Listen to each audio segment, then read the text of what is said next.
but you can never strike gold! When you talk about mutants in Marvel Comics, none, in my opinion, inspire the same amount of awe and fear as En Sabah Nur, aka Apocalypse. Born roughly 5,000 years from the present day, his motivation goes beyond greed and megalomania, because he's fueled by his singular ideology of survival of the fittest. Due to this belief, Apocalypse has been triggering wars and conflicts across the entire history of the planet, in order to force humanity and mutant kind to grow to evolve by overcoming adversities. Ever since he made his debut all the way back in Marvel graphic novel Revenge of the Living Monolith in 1985, which was retconned to X-Factor issue number 5 in 1986, I believe almost nobody has accumulated quite the same amount of powerful and impactful feats like him in the X-Men universe. From ruling an empire to overthrowing one, and forcing some of the strongest characters in Marvel to serve him, Apocalypse truly lives up to his name. So in today's video, I'll be looking at 10 insane godlike feats Apocalypse caused in the X-Men lore. Let's begin. Becoming a celestial caretaker and receiving godlike upgrades. Even before he became this all-powerful mutant who's a constant threat to both humanity and the mutants, En Sabah Nur, or Apocalypse, was still a mutant whose powers had exceeded those of 90% of his own kind. However, despite his latent abilities, it wasn't until he encountered the Celestials that he would finally make his jump into the god-tier territory. Let me briefly explain the Celestials to our newer viewers. So basically, the Celestials are these cosmic beings who have existed long before anyone, and their primary function within Marvel mythos is to seed planets with life and judge the evolution of their creations. As you can imagine, these guys are beyond the scope of mortals and possess powers greater than even most of the gods in Marvel. In X-Men Volume 2, issue number 186, we get to see En Sabah Nur come into full possession of an alien ship, which he refurbishes for his own purpose. This leads him to make his first encounter with the Celestials, where he agrees to become a celestial caretaker, pushing mutant kind, and in turn humanity, as a whole towards the next evolutionary step under his ruthless but practical philosophy of survival of the fittest, so that when the time came for Earth to be judged, the Celestials would deem it worthy of existence. As part of this deal, Apocalypse was granted his signature blue and gray bioarmor, along with access to the evolutionary chamber. Utilizing this technology, Apocalypse was able to completely remake his own molecular structure, granting him immortality and the ability to control technology with his mind. However, let me tell you, anything this good always comes with a price. And so it was for Apocalypse as well, when, during the Blood of Apocalypse storyline, having been thwarted by the X-Men and the Avengers, he tries to commit suicide to escape his own failures. Unfortunately for him, Celestials still remember their bargain with him and bring him back to life, reminding him that his life and powers belong to them. I love the duality of how arguably the most powerful and ancient mutant with godlike powers is basically a caretaker of cosmic proportions. Conquering the world in the age of Apocalypse. I think it's quite impossible to talk about Apocalypse and not mention one of the most famous X-Men storylines, the Age of Apocalypse. Sadly, if I get too deep into this story arc, my video today is going to be insanely long. So I'm going to try my best to give you a very concise understanding of everything that's relevant for this video. To begin with, the entire arc is set up by another event called the Legion Quest, and while a lot of things happen in it, all you need to know is that it involves the mutant named Legion, aka David Haller, who's Charles Xavier's son, traveling back in time to kill Eric Lenshear, aka Magneto. His reason for this is if Eric Lenshear never became Magneto, then his father's dreams of humans and mutants existing would no longer be a dream. I don't think I need to tell you that things don't exactly go as planned, because Charles Xavier jumps in front of Legion's killing blow, dying on the spot instead of Magneto. As you can imagine, this completely fractures the timeline. As with no Charles Xavier around, we don't have the X-Men. And to make matters worse, Apocalypse is awakened by this disruption almost a decade earlier and decides that this is his moment to begin his conquest of America and the rest of the world. A grief-stricken Eric, after Xavier's death, vows to uphold his friend's legacy and forms his own group of mutants to resist Apocalypse. Even then, they're nothing more than a bunch of ragtag renegades who are constantly looking over their shoulders. And lest we forget, these are some of the most powerful mutants in existence, behaving in this manner. I love how Apocalypse shifts from an overarching antagonist plotting from the shadows to take his seat as the monarch of a ruined world. True to to his nature, he divides society into a strict hierarchy, with powerful mutants serving as his prelates and the ruling elite. Meanwhile, if you're unlucky enough to be a mere mortal, then you're basically just a guinea pig subjected to horrific experiments, labor camps, and systemic cullings. Outside of the prelates, let me tell you, the mutants don't have it any easier under Apocalypse, as they're forced to constantly fight in battles overseen by Dark Beast and Mr. Sinister to ensure only the strongest survive. The Age of Apocalypse really showed the world what this villain was truly capable of, and if you want to experience Apocalypse at his absolute tyrannical height of power, check out everything from X-Men Alpha issue number 1 to X-Men Omega issue number 1. Trust me, you won't be disappointed. Ruling Okara and shaping the ancient Krakoa-Okara myth. One of my favorite pieces of lore about Apocalypse has to be Jonathan Hickman's run on the X-Men series in 2002. Hickman greatly expands upon this iconic villain's mythos in X-Men Volume 5, issue number 12, which, if I remember correctly, a character called Summoner recalls a time when Apocalypse had a wife and children of his own. At some point in this history, Apocalypse would come upon a single sentient island called Okara. Yeah, you heard me right, the island itself was alive. This island was a veritable paradise that was populated by the very first great civilization of mutants, ruled by its king, who was none other than En Sabah Nur and his wife Genesis. I really enjoyed seeing a side of Apocalypse that's never shown to the audience otherwise, because in this story, he's deeply in love with his wife, and together they rule a thriving mutant nation while being worshipped as almost divine beings. Together, Apocalypse and Genesis would sire 4 children, who were trained to be absolute demons on the battlefield, as their parents ensured that any form of weakness was weeded out of them. These 4 children would go on to become his very first 4 horsemen, whose purpose was to maintain the utopia crafted by their parents. Sadly, no matter how powerful an empire or its ruler is, I think history has taught us enough that eventually they all crumble. And Apocalypse and his empire on Okara was no exception either. The peace in his kingdom is shattered one day when an interdimensional portal opens, releasing hordes of savage demons upon Okara under the command of an ancient malevolent being called Annihilation, hailing from a dimension called Amenth. During this conflict, Annihilation wields a cosmic weapon, the Twilight Sword, which he uses to cleave Okara, not just physically, but also spiritually into separate islands. Krakoa, which is the passive gentle side, and Arako, that harbors the aggressive martial aspect. Even as hundreds of mutants fall to the onslaught of Annihilation and its hordes, Genesis realizes that if this continues, not only would the islands be destroyed, but all of the Earth as well. In a desperate attempt, she makes a heroic sacrifice by pushing the enemy back into the dimensional rift and sealing herself alongside her children inside it. I believe Apocalypse at this time was far from the powerhouse he would eventually become, and is shattered to see the love of his life and his children sacrifice themselves. Knowing full well that Annihilation and its hordes would return one day, Apocalypse dives ruthlessly back into forcing the evolution of mutants under his mantra of survival of the fittest. I think Hickman pulls off a genius move by painting Apocalypse as a valiant king who loses everything, making him more humane in the process, and adding another layer to his character, transforming him from a villain to a tragic husband, father, and ruler. I still think it's pretty cool that Apocalypse once led the first mutant empire as its emperor, and his losses, I feel it certainly adds more layers to his motivation,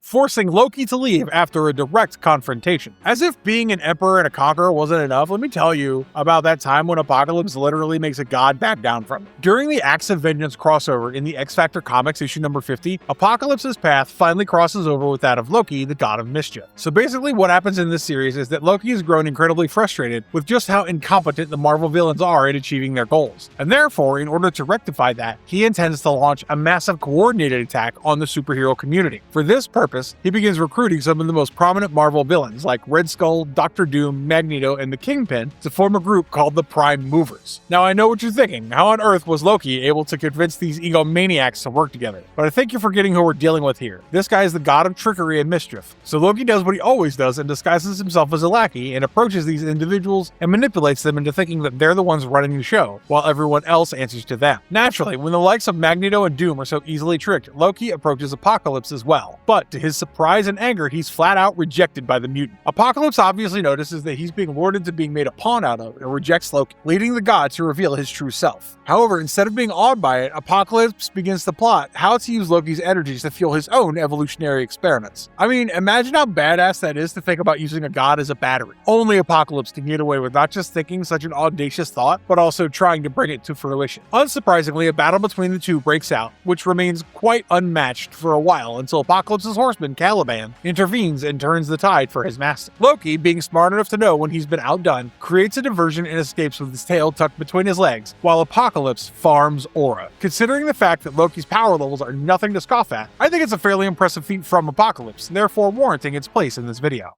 Humbling Rama-Tut and disrupting ancient Egypt. One of the main reasons why Apocalypse is one of my all-time favorite villains has to be the limited 4-issue series Rise of Apocalypse, written by Terry Kavanagh in 1996, that finally gave us the definitive origin story of this deadly mutant. In this storyline, ancient Egypt is ruled by a powerful pharaoh called Rama-Tut, who is actually a variant of the time-traveling villain Kang the Conqueror. Rama has traveled all the way back to Egypt, knowing full well that he will encounter a young En Sabah Nur, who he hopes to mold into a faithful minion by manipulating the mutant. However, I really have to question the methods that he uses to go about doing this, because Kang sends his enforcers to capture En Sabah Nur and destroy his entire clan that had adopted it. Born on the edge of the Valley of the Kings, he was an outcast to his original tribe, thanks to his gray skin and distinctive blue lines that run across his face and lips. If I recall correctly, they abandoned him as an infant to die, and the desert would have surely obliged, if not for a chance encounter where he's found by Baal of the Crimson Sands, the leader of a clan called the Sandstormers, who would adopt him and name him En Sabah Nur. Surviving in the harsh desert conditions where only the strongest live while the weak perish is what led him to develop his belief in the philosophy of survival of the fittest, which would later become his modus operandi. If we're talking about strength though, Apocalypse had it in droves even as a young man, along with a powerful will to survive, which would both come in handy when Rama-Tut's general Ozymandias would attack the Sandstormers, killing his clan while he hid in an underground cavern to escape the onslaught. Within the caverns, he would discover Rama-Tut's futuristic technology, amidst which his dying adoptive father would reveal the ancient prophecies that spoke of a chosen one who would overthrow the pharaoh. Thanks to his unique mutant physiology, Apocalypse would survive the ordeal and emerge raging and thirsting for vengeance. He would then go on to disguise himself as a slave and work for various projects of the pharaoh, during which time he would fall in love with a girl named Nefri, who turned out to be the sister of Ozymandias. However, after being baited into rescuing Nefri, En Sabah Nur is waylaid by Ozymandias, which leads him to use his powers, revealing his true nature. However, instead of being grateful, Nefri screams in horror, rejecting him and instead fleeing to her brother for protection. At this moment, En Sabah Nur finally gets overwhelmed with betrayal, heartbreak, and anger, losing all faith in humanity and his powers awaken fully. I think it's important to note that this is the exact moment when En Sabah Nur transforms into Apocalypse. In one of my favorite acts of vengeance, he transforms Ozymandias into an immortal scribe who is burdened with keeping track of his exploits. Rama-Tut, meanwhile, is defeated by the Fantastic Four, who've also made their way into the past, and seeing the rise of Apocalypse, the villain quickly cuts his losses and escapes, as Apocalypse fulfills the prophecy told to him by Baal. I know I've said this before as well, but you have to read Rise of the Apocalypse. It's such a brilliant comic, which I know everyone watching this video will enjoy. Turning Hulk into the Horseman of War. One of the most impressive feats of Apocalypse, in my opinion, comes during Peter David's run with the Hulk comics, particularly in Incredible Hulk issues 455 and 457. If I'm not mistaken, around Incredible Hulk issue number 437, Bruce Banner had been caught in a grenade explosion that left shrapnel lodged in his brain, which was constantly migrating every time the Hulk transformed, giving him agonizing headaches to the point of almost driving him to insanity. Apocalypse tracks down the Hulk and zaps him to Egypt within a secret lab where he manages to convince the Green Giant that he'll help him remove the troublesome shrapnel, but obviously there will be a price to pay for that help. Hulk, while all this is happening, is being haunted by the illusions of his dead abusive father and his one-time fiancée Betty Ross, and is starting to lose it. Apocalypse highlights his own origins to Banner and manipulates him so masterfully, but by the time he's done, the Hulk willingly climbs into the celestial pod for the surgery. Once he gets inside, Apocalypse not only vaporizes the shrapnel from Hulk's brain, but also alters him, which leads to one of the most iconic moments in comic book history. Hulk emerges as one of the four horsemen, taking on the position of war. You need to read this comic just to see Hulk decked out in armor, carrying a sword and a whip as war, going all out. I think it's one of the strongest forms of the Hulk we've seen to date. I mean, the guy literally stops Juggernaut, who's supposed to be unstoppable on his own track. The only thing that brings this rampage to an end is when he seriously injures his friend Rick Jones, blinded by his rage as war. Seeing Rick Jones's body lying limp on the ground allows Banner's persona to resurface, overriding Apocalypse's mental programming, allowing the Hulk to break free from the mutant's control. The point is, it speaks volumes about Apocalypse's own ability to manipulate someone like the Hulk to serve him. I think it's also worth mentioning how he manages to do this primarily through mind games instead of raw power. And while technology had a part to play in making Hulk his horseman, I think everyone would agree that it was only possible because of Apocalypse being who he is, killing externals and building the external gate. During the Krakoan era, which was largely explored in 2020, leading into the X of Swords crossover events across Excalibur and X-Men comics. Apocalypse commits a deed which, in my opinion, is both impressive and a display of his ruthlessness at the same time. The external gate first appears in Excalibur Volume 4, issue number 12,